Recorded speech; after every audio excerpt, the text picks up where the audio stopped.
Ang mga latest, ang mga trending, ano na ba ang mga happenings? Usap-usapan. Usap-usapan. Siksik sa kwentuhang magaan at masiglang talakayan ng mga paksang siguradong inyong kawiwilihan. Bawat usapin, magkabuluhan. Kaya people of all ages, kasali kayo sa Usap-usapan sa Radyo Pilipinas World Service.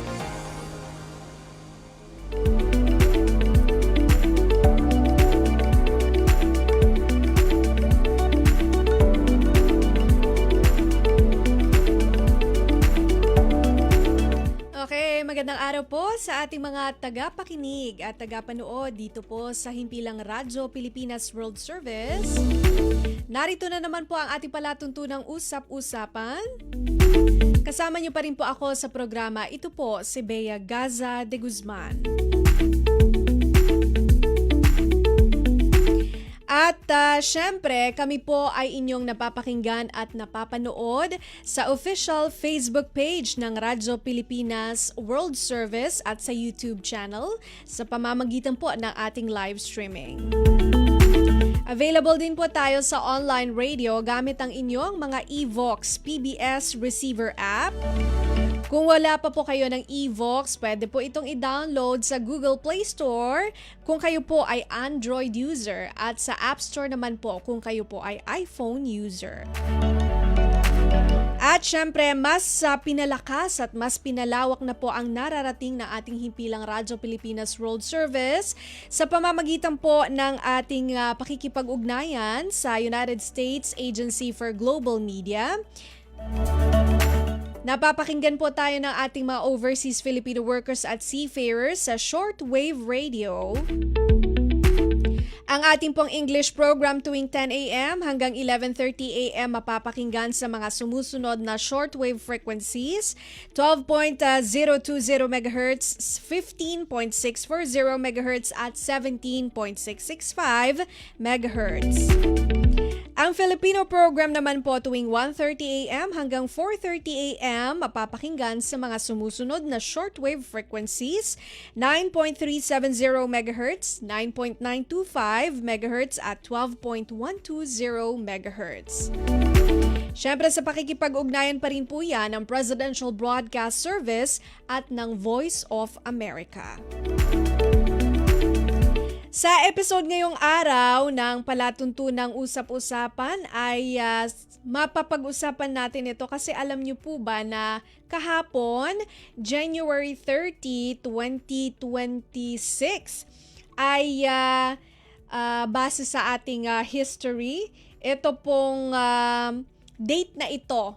6 years ago, naitala po ang kauna-unahang kaso ng COVID-19. No? At the rest is history, wika nga nila. Kaya naman, dito sa trivia na to, kaugnay nitong ating trivia, ay meron po tayong makakausap para bahagi po sa atin itong nais ng pamahalaan na palawakin itong virology research. Tapos syempre gusto natin na mas malaya na tayo nakakapag-produce ng bakuna.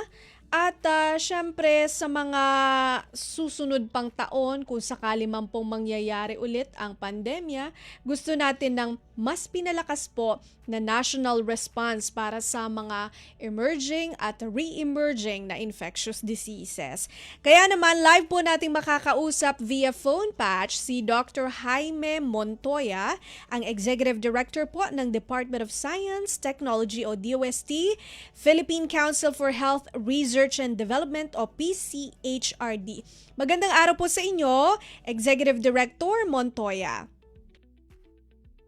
Bea, at sa lahat ng iyong mga tagapakinig. Maraming salamat po, Dr. Montoya, sa pagpapaunlak sa amin. Ngayon, kagaya po ng nabanggit ko kanina, ay 6 years ago nga po na itala natin yung COVID-19 is a kaso, kauna-unahang kaso ng COVID-19 at nabalitaan po namin na ito pong Virology and Vaccine Institute of the Philippines o VIP target na pong pasimulan yung facility at nangangalap na po kayo ng feedback sa pamamagitan ng consultation consultation with the public. So, ang tanong po namin sa inyo, Dr. Montoya, paano po ba natin mapaghuhusay itong Virology and Vaccine Institute of the Philippines para po sa pag-handle ng krisis pangkalusugan katulad po ng pandemyang pinagdaanan natin? Maraming salamat po, Bea. Pangungunahan po ng VIP o ng Virology and Vaccine Institute of the Philippines ang mga inisyatibo sa pananaliksik at pagpapaunlad sa larangan ng virology at vaccine research sa bansa. Kasama po dito ang pag-aaral sa iba't ibang viruses at viral diseases na nakakaapekto sa mga tao, halaman at hayop. Susuportahan po ng VIP ang iba't ibang aspeto ng buhay ng mga Pilipino gaya ng pagsuporta po sa National Immunization Program ng DOH. Okay. Pagpalakas ng lokal na kapasidad upang matiyak ang sustainability ng bakuna na alam natin na naging problema po noong COVID pandemic. At patuloy po ang pakikipagtulungan sa ating pharmaceutical industry at ay umaasa sa pagtatayo ng VIP na magkakaroon po ng mas aktibong local vaccine industry sa ating bansa na pwede pong mag-manufacture ng bakuna later on. At ito po ay makatutulong para tayo talaga maging handa na huwag naman ipahintulot na magkaroon tayo uli ng pandemic sa hinaharap. Ayun. Yan naman po ang ating gusto, no? Sana po hindi na mangyari ulit. But in the event na mangyari ay at least ito pong Virology and Vaccine Institute of the Philippines o VIP makatutulong po doon sa mga nabanggit ni Dr. Montoya. Dr. Montoya, nakita namin na nagsasagawa na po kayo ng public consultations kasi fina-finalize nyo na raw po itong Implementing Rules and Regulation o IRR ng VIP. Ano po ba yung mga technical frameworks na nakapaloob dito na ating pong fina-finalize para matiyak po na actual na tayong makapag-produce ng bakuna locally? Opo, ang pag-finalize po ng Virology and Vaccine Institute of the Philippines na tinatawag nating IRR or Implementing Rules and Regulations, ito po ay magsisilbing pundasyon sa pagtatatag at pag-operationalize ng institusyon na ito. Kasama po sa mandato ng VIP ang pananaliksik sa bakuna upang mapalakas po ang kapasidad ng bansa sa produksyon nito. At kapag po ito ay naitatag, ang VIP, magsisilbi rin po itong daan tungo sa pagbubuo ng vaccine, tinatawag natin vaccine research and development roadmap. O ito po ang plano kung ano po ang ating mga gagawin sa mga susunod na taon upang mapalakas po ang ating kapasidad na gumawa ng bakuna sa ating bansa. Okay.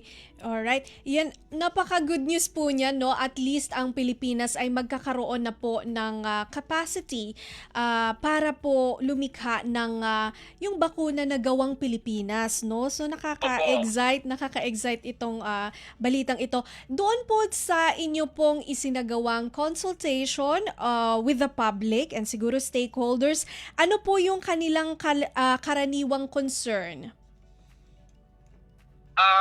Alam niyo po, itong konsultasyon natin, napakalaking tulong nito dahil sa pamagitan po nito ay narinig natin ang mga ideya ng ating mga partner at stakeholders mula sa iba't ibang sektor at larangan upang masigurado na sumasang-ayon sila sa pagsagawa ng IRR o ng ating Vaccine Institute at sa gayon ay makuha ang kanilang partisipasyon sa ating mga programa.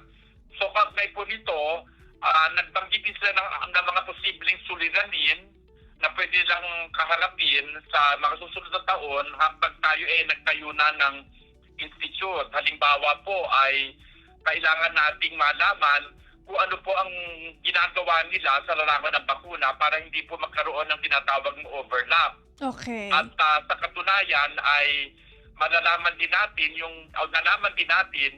pangangailangan ng ating mga producers, no, sa pribadong sektor kung paano sila makatutulong para ibayo natin ang ating plano na magkaroon ng kapasidad na gumawa ng bakuna. So, nagkaroon po talaga ng malayang diskusyon at nalaman natin na ang mga dapat nating gawin upang mapalakas talaga itong institusyon na ito, itong Vaccine Institute of the Philippines. At nalaman din natin ang ginagawa na iba na ating mga kasamahan sa gobyerno at sa pribadong sektor sa larangan ito.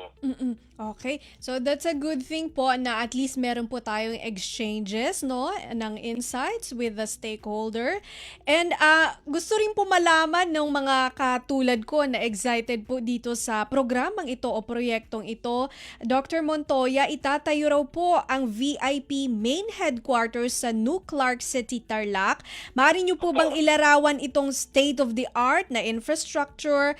Ano po ang plano dito? At syempre, kailan po ba ang groundbreaking?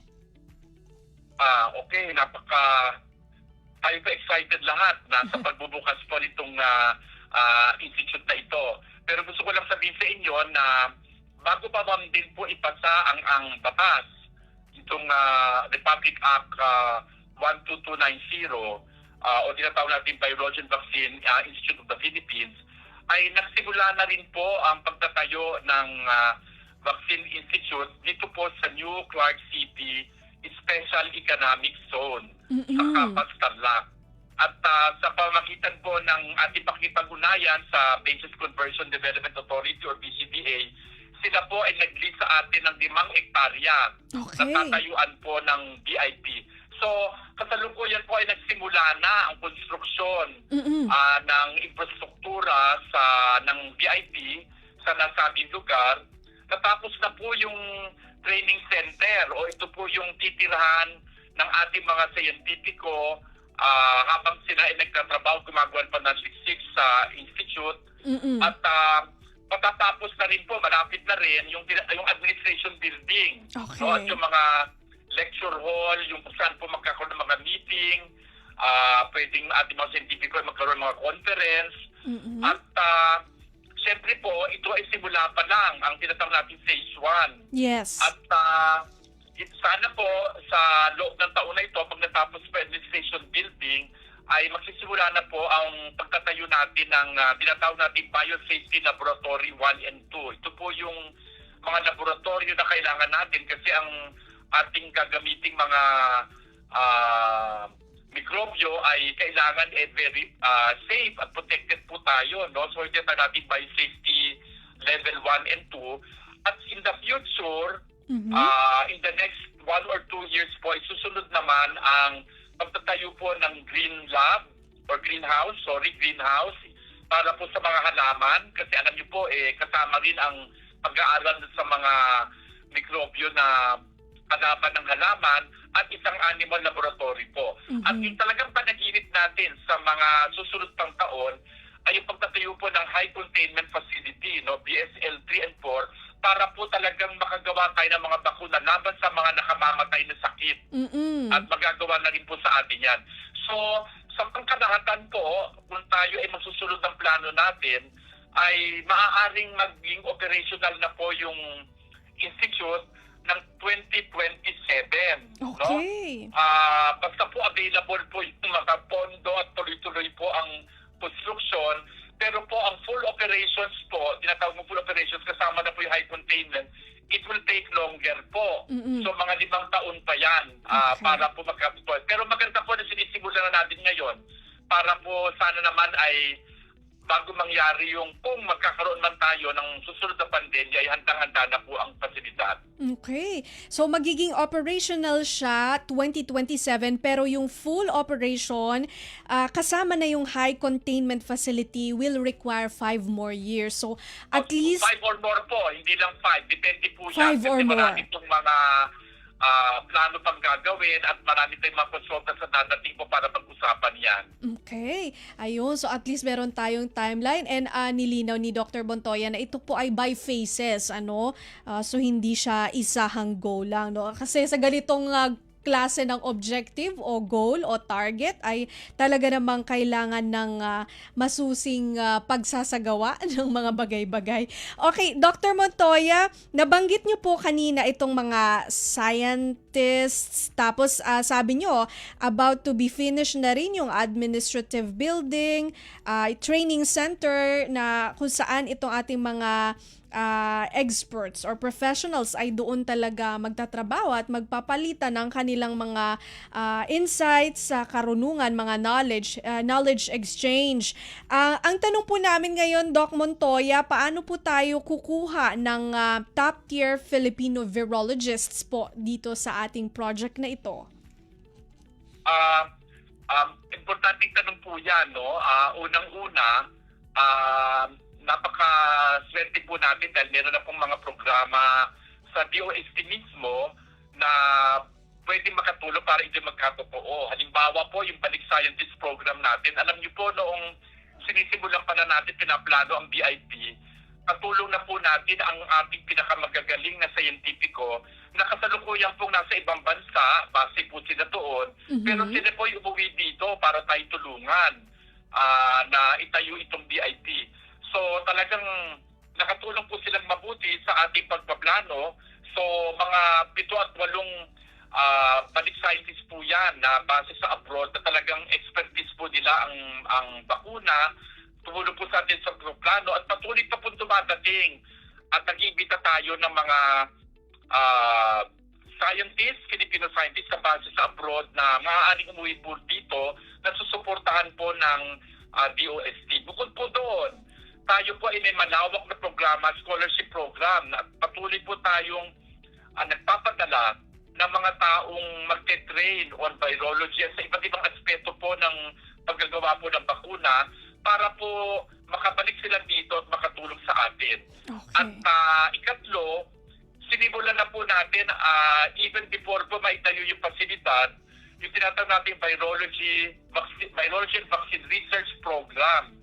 So ito po yung mga meron ng kakayahan na gumawa ng bakuna, gumawa ng panaliksik tungkol sa bakuna, na gumawa po ng research, no?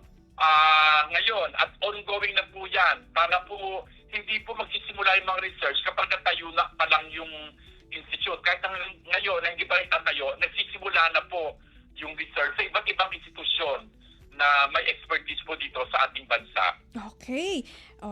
And speaking of, ang dami nyo pong mga programa, Balik Scientists, as may scholarship, and yung mga researches natin nagsisimula na bago pa man po talagang maitatag yung facility.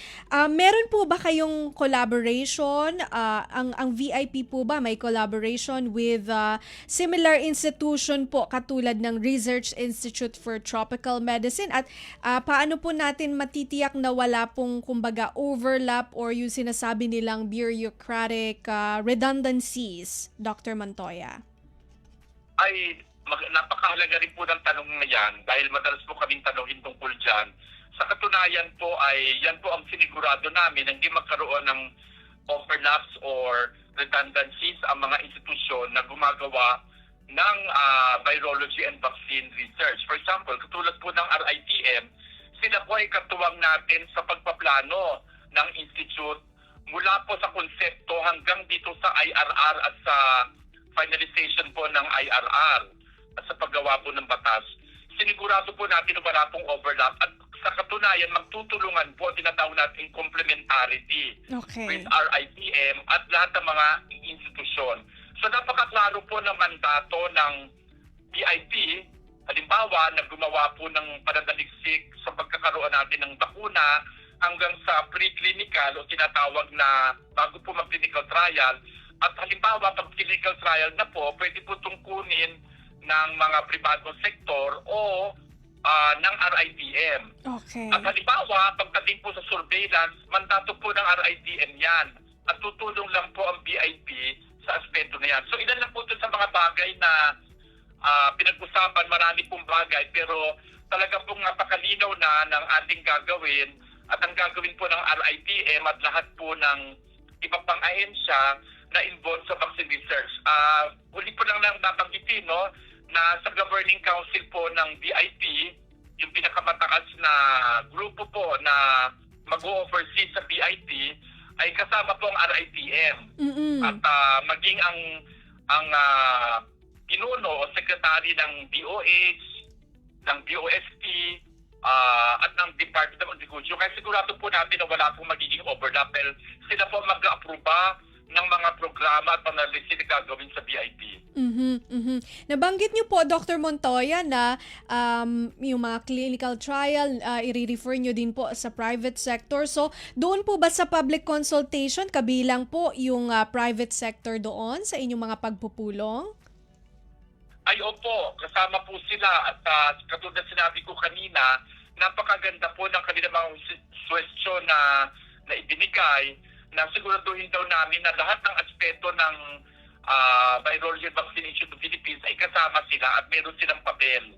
At sinabi nga namin sa kanila na napakahalaga ng kanilang papel dahil po anuman po ang madidiscovery na bakuna sa VIP, ito po ay ipapasa rin sa ating mga private sector o sa industry para ipagpatuloy nila at i-manufacture o i-produce ko ang bakuna.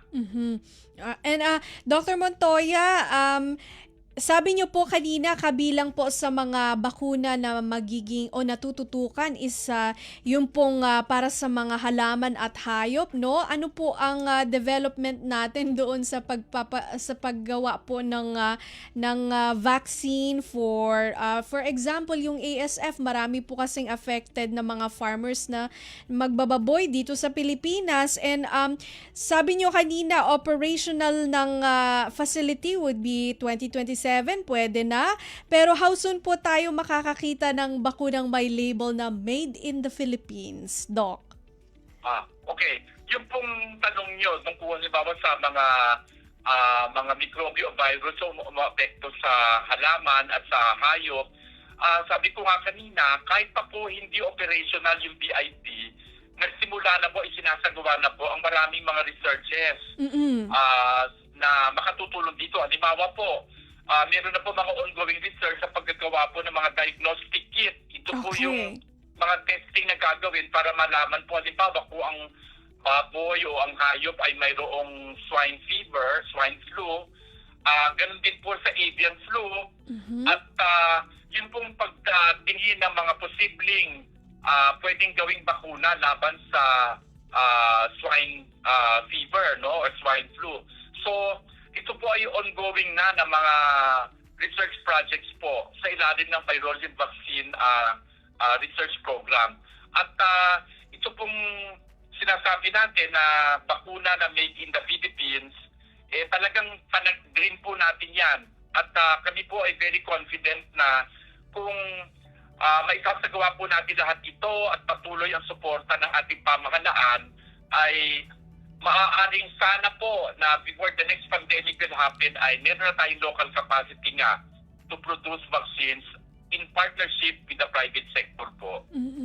Okay. Alright. And Dr. Montoya, ang inyong final message na lang po sa ating mga tagapakinig at tagapanood dito po sa Radyo Pilipinas World Service.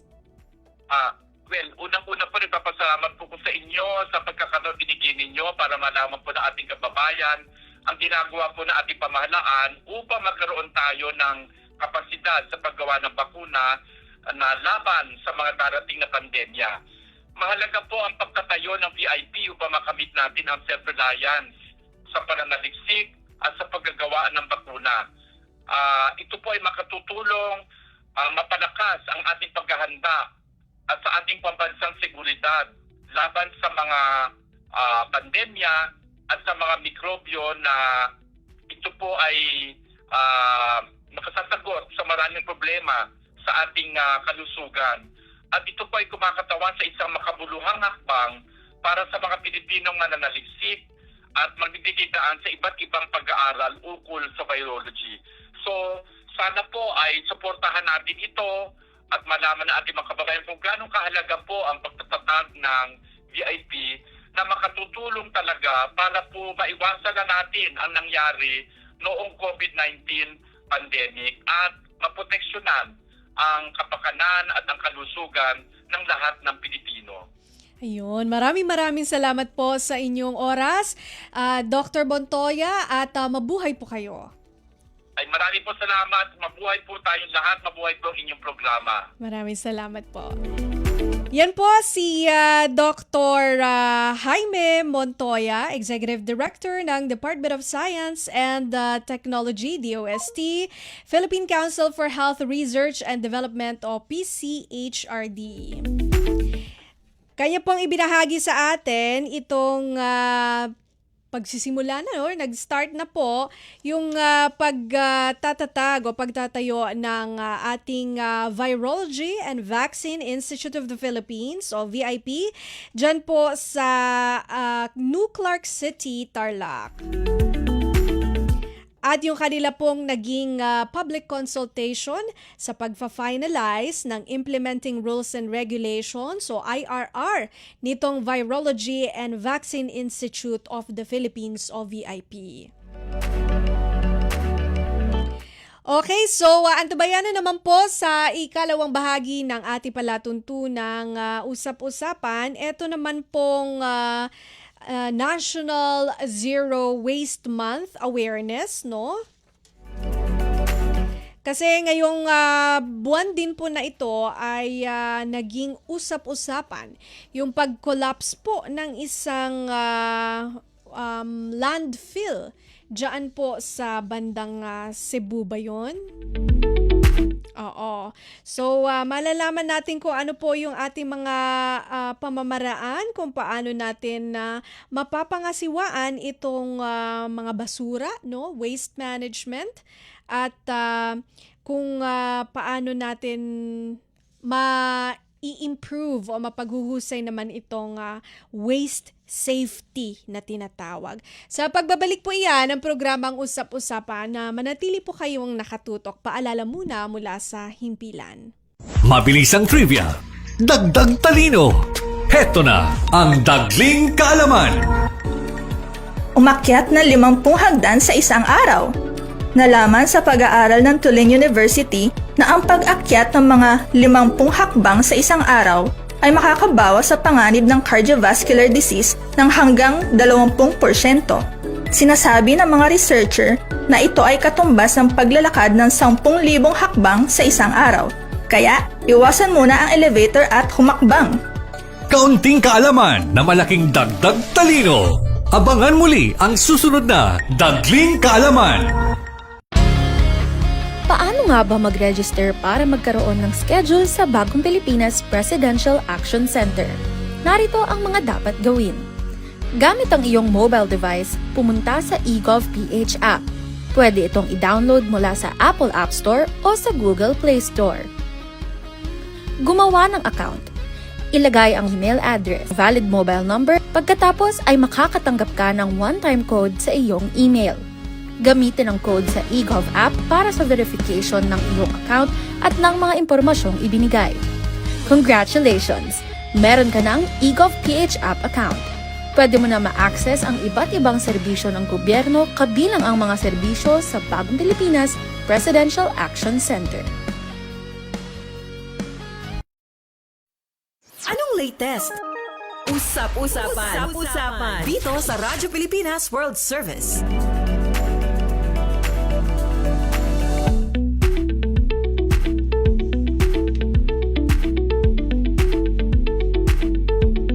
Nagbabalik po ang programang Usap-Usapan. Kasama niyo pa rin po ako sa programa. Ito po si Bea Gaza de Guzman. Live niyo po napapakinggan at napapanood sa ating official Facebook page, sa Facebook live streaming, sa official Facebook page ng Radyo Pilipinas World Service at sa ating pong YouTube channel. Nasa online radio na rin po kami sa pamamagitan ng ating audio live streaming gamit ang inyong mga Evox PBS receiver app sa inyong mga cellphone. Kung wala pa po kayo nito at gusto niyo po kami mapakinggan sa online radio, pwede niyo pong i-download ang Evox PBS receiver app sa Google Play Store kung kayo po ay Android user. At sa App Store naman po kung kayo po ay iPhone user. At syempre, nagbabalik po ang Radyo Pilipinas World Service sa mas pinalakas na shortwave radio sa pakikipagtulungan po ng Presidential Broadcast Service sa United States Agency for Global Media o mas kilala sa tawag na Voice of America.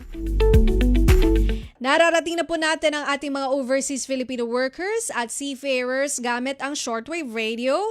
Ang English program po natin tuwing 10 a.m. hanggang 11:30 a.m. mapapakinggan sa mga sumusunod na shortwave frequencies. 12.020 MHz, 15.640 MHz at 17.665 MHz. Ang Filipino program naman po tuwing 1:30 a.m. hanggang 4:30 a.m. mapapakinggan sa mga sumusunod na shortwave frequencies, 9.370 MHz, 9.925 MHz at 12.120 MHz. Andito na po tayo sa ikalawang bahagi ng ating palatuntunang usap-usapan. At kagaya po na nabanggit ko kanina, ang January o buwan ng Enero po ay National Zero Waste Month. Nako, ito na ang huling araw sa buwan ng Enero. Pero syempre gusto pa rin po natin malaman kung ano po ang ating mga ginagawa para po sa solid waste management at waste safety. Kaya naman kasama po natin ang isang panauhin mula sa organization na talagang nakatutok po dito po sa advocacy na ito. Kasama natin live via Zoom si Ma'am Eileen Lucero, ang National Coordinator po ng Eco Waste Coalition. Magandang araw po sa inyo, Ma'am Eileen. Si Bea Gaza de Guzman po ito ng Radyo Pilipinas World Service. Magandang umaga, Bea, at sa lahat ng nakikinig ng Radyo Pilipinas sa iba't ibang panig ng mundo. Magandang umaga po. Magandang araw. And maraming salamat po sa pagpapaunlak sa amin. Ako, nabanggit ko nga na ang pag-uusapan natin ngayon ay yung National Zero Waste Month. Nakita din namin sa isang report o ulat na 70% hanggang 80% daw po ng basura sa mga hospitals natin, no, Ma'am Eileen, ay single-use plastic. So siguro dito tayo magsisimula, no? Kasi ito talaga yung problema. Marami tayong mga nakikitang basura sa mga kalsada dyan. Lahat po plastic. So dito po sa 70 to 80% na basura sa mga hospitals sa single-use plastic, paano po kaya natin matutugunan yung pagbabawas ng mga basurang ito? Yan. So salamat, Bea, no? Totoo, no, na ang mga ospital natin nagge-generate ng single-use plastic, no?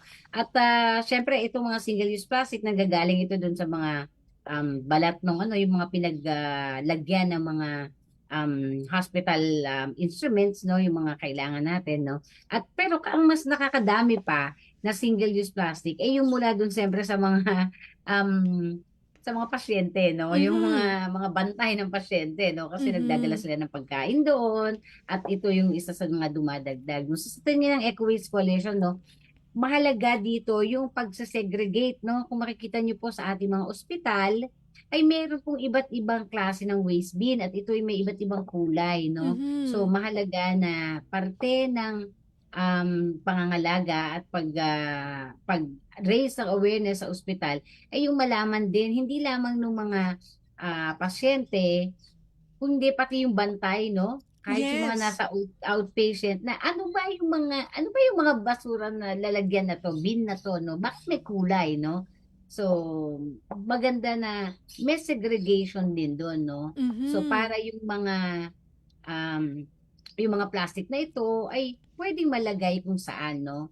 Siyempre, ang isa pa na maganda na isipin ng ating mga hospitals ay yung, siyempre yung pang long term, no. So ano ito? So magkaroon ng mga mag-adapt ng sustainable alternatives, no. Halimbawa, ang mga ospital ay may canteen kasi doon kumakain yung iba, no. Yung ibang mga nagbabantay, no. Totoo So maganda yun. na wag na po natin ilagay sa styro o kaya naman sa mga single-use plastic, yung mga binibili ng mga pagkain sa loob ng ospital, no. So maganda rin na magkaroon ng water refilling, no. Okay. Kung pwede nga lang sa bawat floor ay lagyan para may dala na lamang na baso o kaya lalagyan ng tubig yung ating mga kababayan, no, na dumadalaw, no, o kaya naman nagpapatingin, no. Ito yung mga simple pero sustainable, siguradong wala ka ng mga plastic cups, no, o kaya naman yung mga utensils, no, na idadagdag pa dun sa iyong mga basura. Actually, totoo yun kasi you would think na, ospital, siguro manggagaling yun doon sa ating mga equipments, no? Yung, kasi laging binabalot dahil nga minimake sure natin na sabi nila hygienic at yung sterile. Pero yung tama si Ma'am Eileen, hindi natin naiisip na yung mga bantay din ano na kumakain ng ganito, naka-plastic. So, actually yung napaka-practical and very relatable po no kanyang mga suggestion na simple yun. Sabi niya, yung refilling station, pwede naman para doon ka nilang mag-igib, meron ka nilang cup or yung tumbler or flask, doon mo lagayan ng inumin, doon mo ilagay para bawas po doon sa single-use plastic na yung naka-bottle pa talaga na mga, yung bottled water for example, tsaka yung styro, no?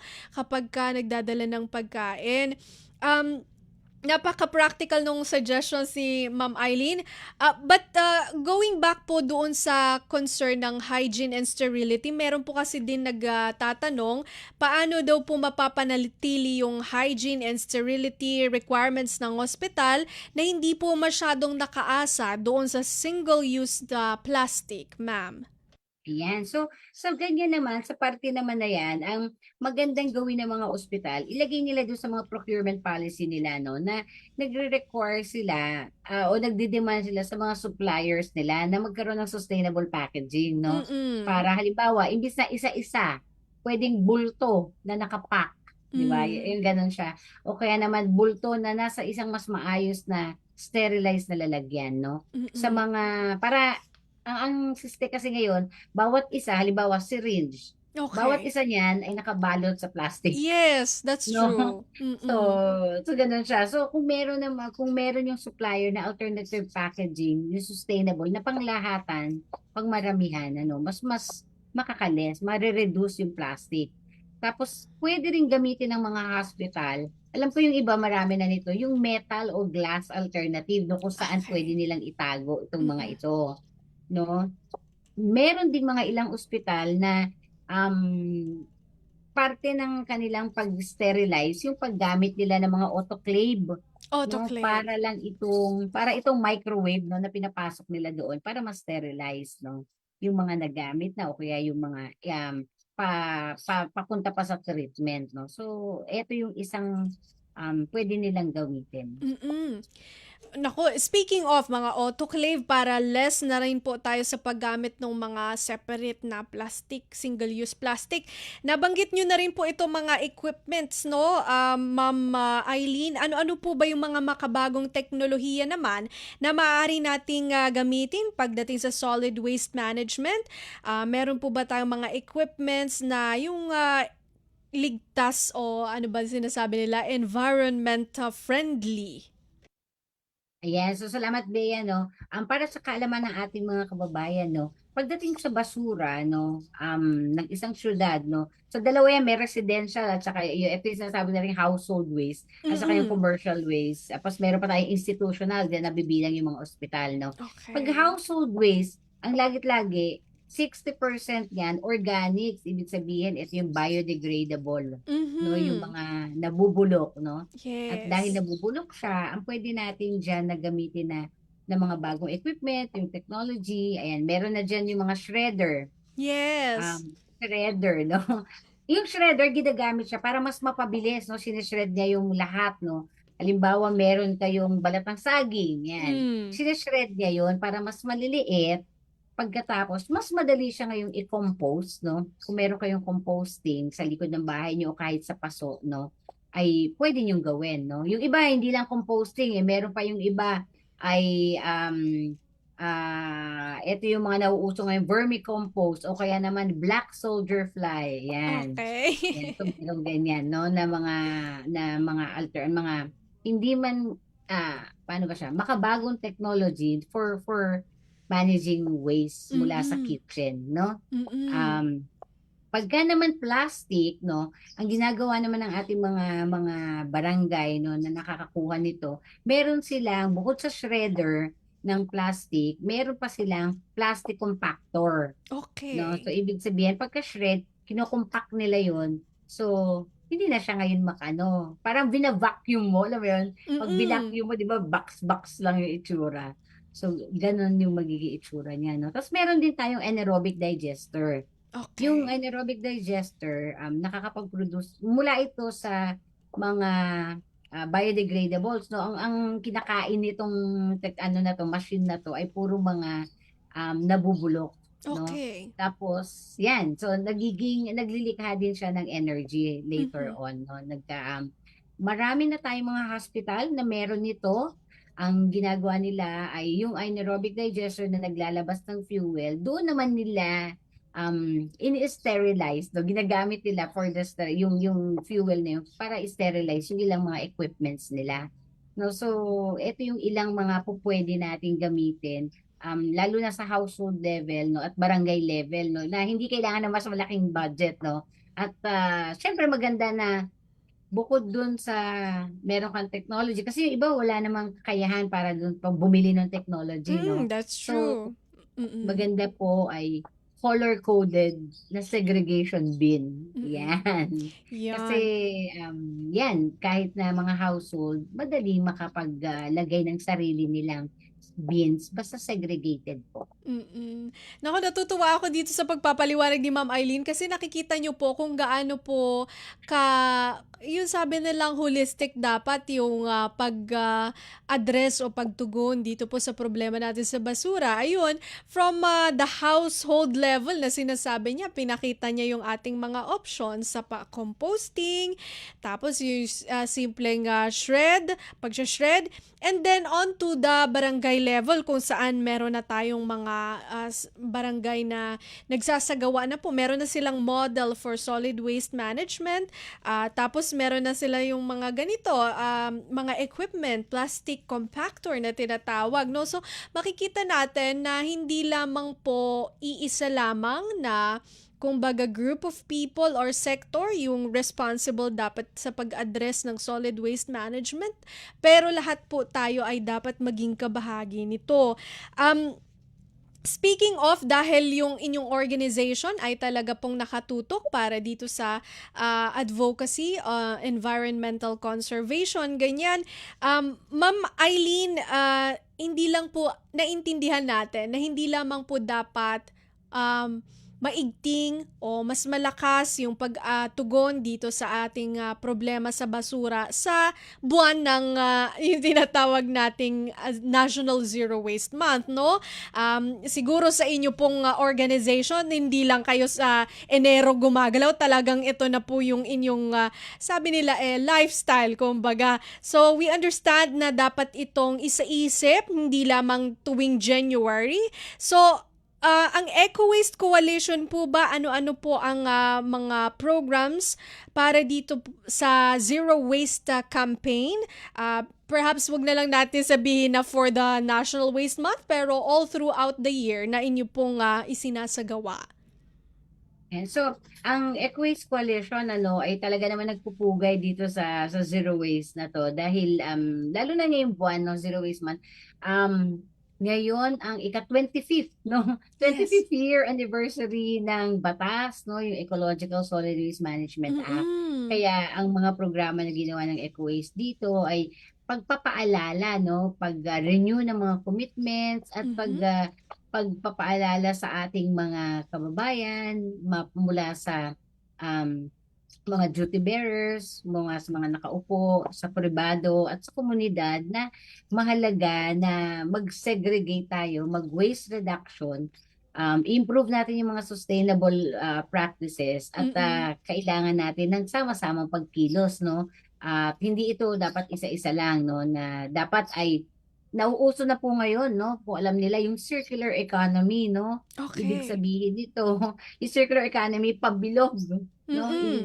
Yung dati kasi natin, pagkabili mo ay kailangan dulo mo, itatapon mo, no? Mm. So hindi siya dapat gano'n na papunta sa disposal. So yun po yung mga ilang naging activity ng Eco Waste Coalition.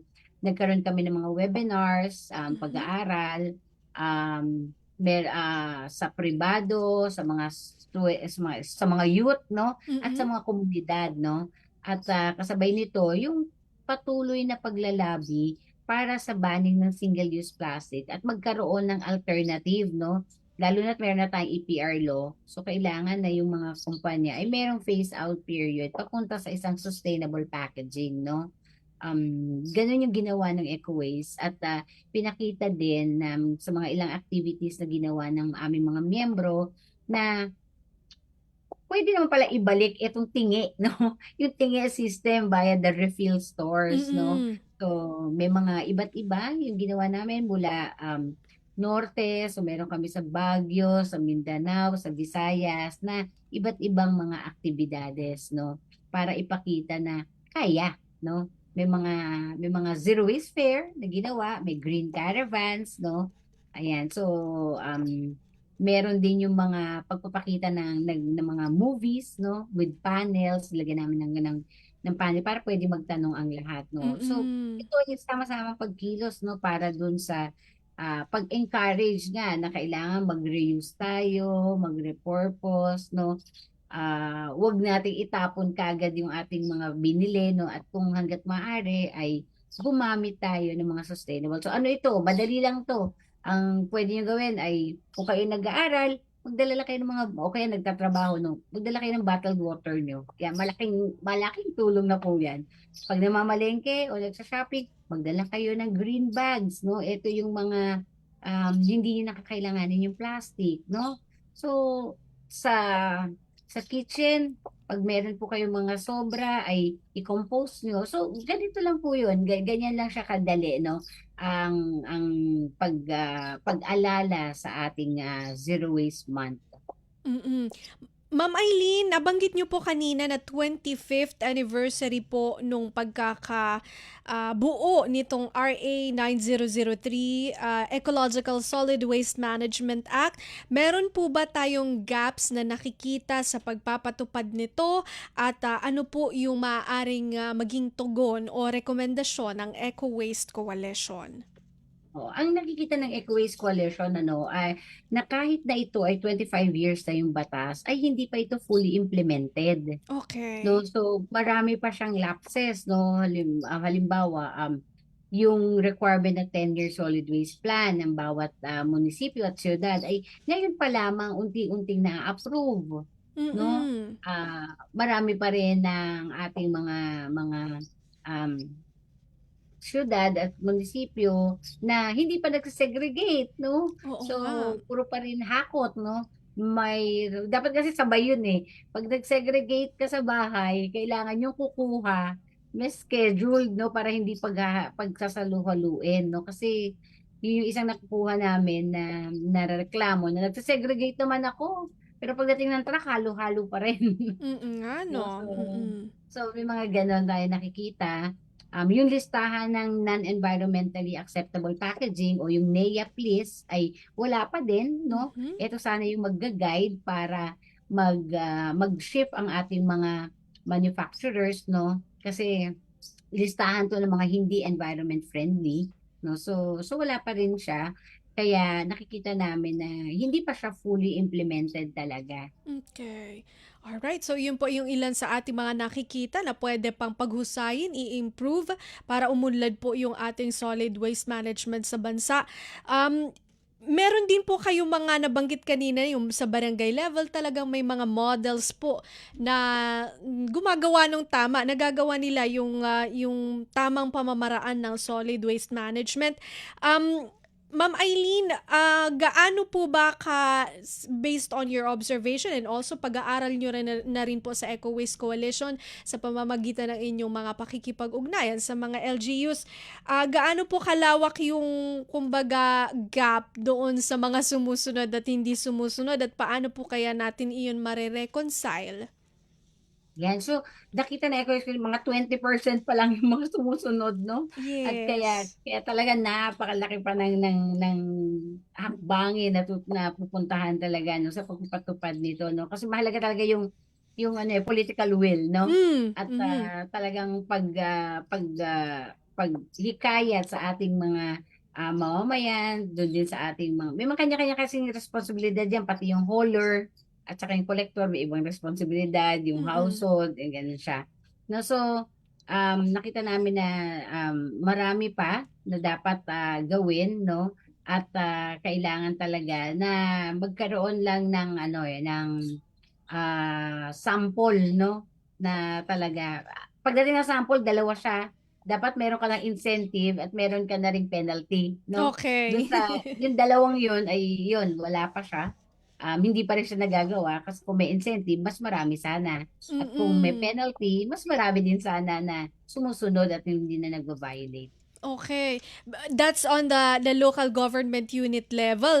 Speaking of incentive and penalty, meron po kasi ako nabasa din ang sabi, Extended Producer Responsibility EPR Act. I'm pretty sure familiar po kayo dito. Kumbaga, ang nilalaman daw nito ay pagpapananggot sa big corporations para sa kanilang plastic footprints.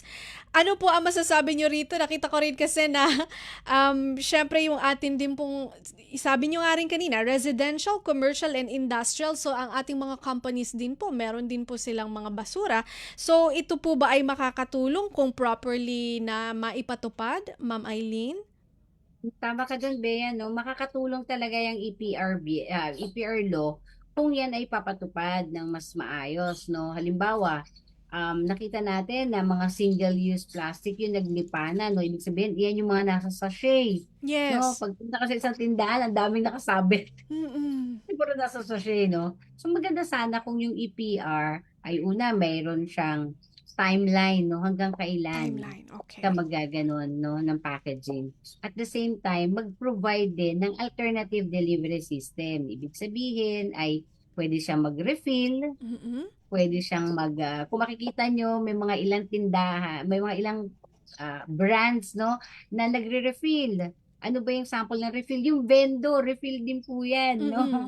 Ayan, so dapat meron din mga ilang companies na gawin nila na meron deposit return scheme. Ibig sabihin, ibalik sa bote, Mhm. no? Pag nasa bote, di wala ng plastic, wala ng basura. Makakapag-create ka pa ng bagong trabaho kasi bubugahayin natin yung bottling industry natin. Mm-mm. So ito yung mga yung mga dati na natin, no? Pero sustainable, no? Ito kasi parang issue between convenience and being sustainable. Yes. So, yan. Mm-mm. So maganda sana kung ipapatupad mas mahigpit para yung mga companies ang galamanin ng kanilang EPR programs ay yung sustainable shift, no, to alternatives rather than business as usual, no? Mm. Yung iba kasi o para mabawasan ko yung aking plastic footprints, ay dadalhin ko siya sa isang offsetting o kaya yung mga credits, no? So business as usual yun kasi produce ka pa rin ng produce ng iyong plastic. Mm-mm. Ayun. So, alternative delivery system at saka, syempre, lumikha ng mga alternatibo para hindi po mas pinipili yung convenience over the sustainability aspect. Ano? Ito naman po, dito tayo sa pinaka-pinag-uusapan ngayong buwan ng Enero patungkol sa basura. Ano po ang masasabi ng Eco Waste Coalition sa nangyari pong pagguho ng Binaliw landfill at kumusta po ang bansa sa safe waste disposal? Ano po ang inyong masasabi? Ayan. So, Bea, ibabalik ko lang, no? Nung, ano lang to, history. Ayan. Nung bago ipasa ang RA 9003, nagkaroon ng Payatas Dam Site na pagguho, no? Mhm. And then ngayon, 25 years after, Binaliw landfill naman ang gumuho. Mhm. Yeah. So, medyo nakakalungkot. No? Pero, yun nga, tapos parehas sila ng dahilan. Okay. Ito ay yung gabundok na basura na halo-halo. Mhm. Na, na, na, nung Payatas kasi, dalaway namatay. No? Ngayon, Binaliw ay nasa 30 yung namatay. No? Kaya Yes. mas nakakapanlumo, no? Pero kung ito sana ay ginagawa ng paano ba talaga ino-operate ang landfill na ayon sa batas, ay hindi sana ito mangyayari. No? So kasi sa batas, pag landfill, dapat residual lang. Walang mix, no? Walang mixed waste. Dapat residual lang. Ibig sabihin, yan lang yung mga plastic, yung mga wala ng silbet, wala ng value. So, kung yan sana ay nagawa, ay wala sana mga pagguho, no? So, mas maliit yung mga basura na nandoon sa landfill, no? So kung safe management ay marami pang dapat gawin ang ating mga kababayan, no? Una-una ay kailangan talaga, no, lalo na yung mga nandoon sa area ng landfill, no, na ingatan nila, no, yung exposure nila, no. Kahit naman yung dito sa Manila, no, marami tayo dito na may transfer station tayo sa Manila, no. So pag nakita natin yung mga kababayan natin na namamasura doon, wala sila man lang PPE, no, walang gloves, no, walang kahit ano, pero umaakyat sa itaas sa ibabaw ng dump truck, no, at namamasura, no. So ito yung mga kailangan natin pag-isipan kung paano, lalo na ngayon ang Eco Waste Coalition kasama ang aming mga miyembro ay nananawagan ng Magna Carta for the waste workers, no, na kailangan nating ipasa, no, kasi sila yung frontliner, no, pagdating sa basura, no, sila yung laging na-expose dahil kinukuha nila yung basura natin, no. So ito yung mga pwede nating pagtulong-tulungan. Okay. Maganda yon, Magna Carta for the waste workers, no? Maganda pong mapag-usapan ito. Maraming salamat po sa pagbabanggit niyan, Ma'am Eileen. Okay, Ma'am Eileen, sige po, wala na tayong masyadong oras. So, hingiin ko na lang po ang inyong parting message o final message para sa ating po mga tagapakinig at tagapanood dito po sa Radyo Pilipinas World Service.